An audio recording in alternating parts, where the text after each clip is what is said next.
Now, a series of tsunami waves generated by the quake has reached Japan as thousands of East Coast residents wait out an anxious day on higher ground. Our correspondent Kyung La has been monitoring developments from CNN Tokyo. And I know, Kyung, that you're watching a news conference that's going on as we speak. What is the very latest from the officials there?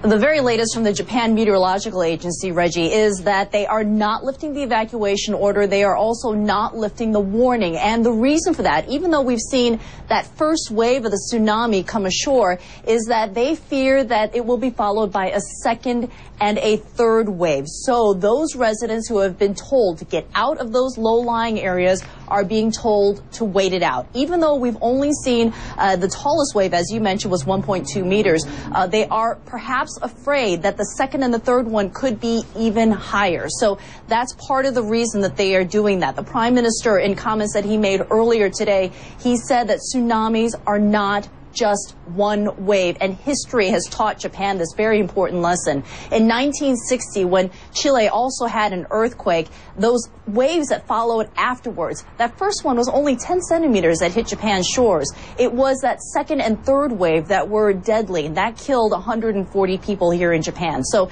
this country trying to make sure that is keeping its residents safe by keeping them above ground. Again, there's round-the-clock coverage right now on Japanese media outlets trying to tell people to stay away for now. Reggie? And Kyung, as we watched in the Hawaiian Islands, folks there in Japan had a lot of time in order to heed these warnings.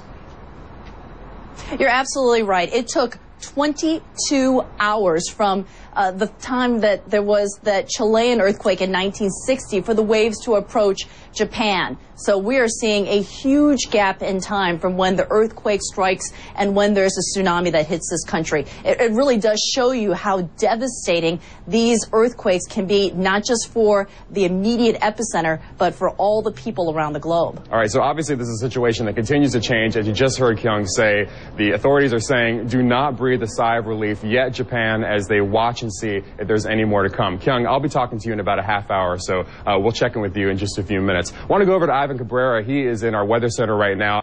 All right, so we have checked in now with Santiago. Ivan, we were just talking to another person who is in Okinawa. And, of course, we've seen the pictures that are coming out of Japan where the flooding seems to have been the worst in the northern part of the country. See, and that's a problem here, and that's why we talk about the fact that we cannot forecast. We cannot tell you the arrival height of those waves, which is why the tsunami warning is all-encompassing. At one point earlier today, essentially, and yesterday, we had the entire Pacific Rim, the entire Pacific Basin almost under a tsunami warning, with the exceptions of California, Oregon, Washington, and British Columbia. And the reason for that is because we don't know, once those waves arrive, because of the topography, the shelf, the irregularity, the local effects, we just don't know what the height is. And when you were talking to that concierge in Okinawa, she's not reporting anything significant. But further up in the mainland here, as we take you into Honshu, there is Tokyo.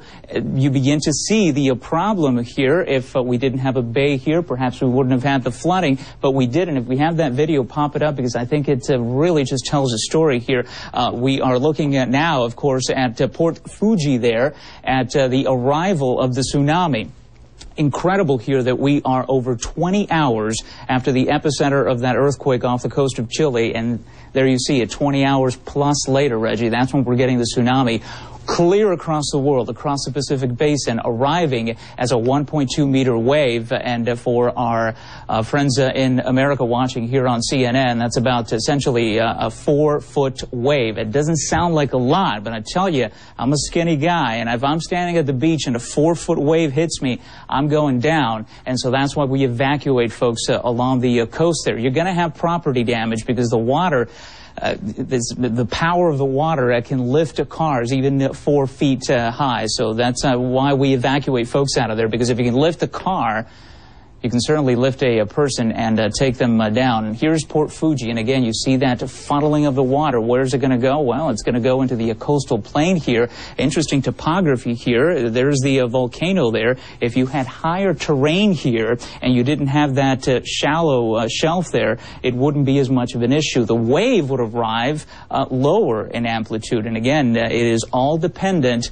on where on the planet those waves arrive, which is why when we do the computer model forecasting, it looks very irregular. This doesn't. This is 6, 9, 12, 15. Essentially, this is 500 miles an hour, 800 kilometers per hour. That's basically where you would be in the Pacific if you continued at that speed. So we get that. That's not difficult to certainly break down. There's Hawaii there at the 15-hour interval. Again, that's from the epicenter in Chile. But this is our computer model forecasting from NOAA, and this is a essentially tsunami projection. Where you see the red there, that is where we have the significant wave heights, and then you see how everything just becomes very irregular as we get closer to the coastlines there. So we'll keep you posted. The danger is not through. We continue with a tsunami warning for Japan. Yeah, glad to hear that at least some nations, like for example Russia, are now out of the woods on this one. But you're right, Japan, we are still very much looking at that as it develops. Thanks, Ivan. Hey, welcome back to CNN as we continue to show you what is happening now, not only in the aftermath of the quake, but also what's happening across the Pacific as those waves continue to roll in. We have more details on how that quake is affecting the other side of the Pacific. Flooding now being reported in Japan, where several waves from the tsunami have already arrived. The largest one of those waves measured 1.2 meters, and it flooded Kuji port, which is in Hokkaido. Japan's Kyodo news agency reports 320,000 people have moved to higher ground. Back in Chile, a rising death toll. The government confirms more than 300 people were killed in the quake. As we've mentioned, that series of tsunami waves continuing to hit Japan as thousands of coastal residents wait out an anxious day on higher ground. Kyung La has been monitoring these developments from CNN Tokyo. I think it was the Prime Minister who said, definitely stay away. I'm trying to look for this quote. He says, "Carelessness is the devil's workshop. Stay away from your homes for the time being," right?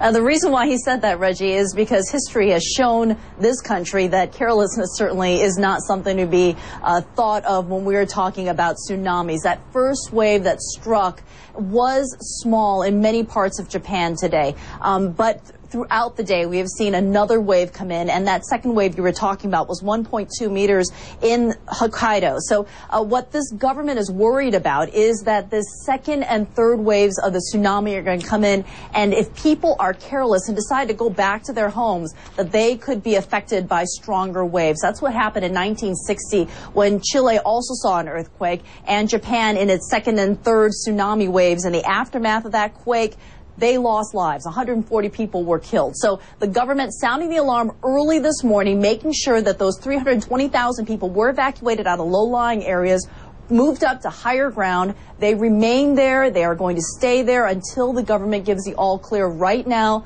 that all clear not coming from the Japan Meteorological Agency.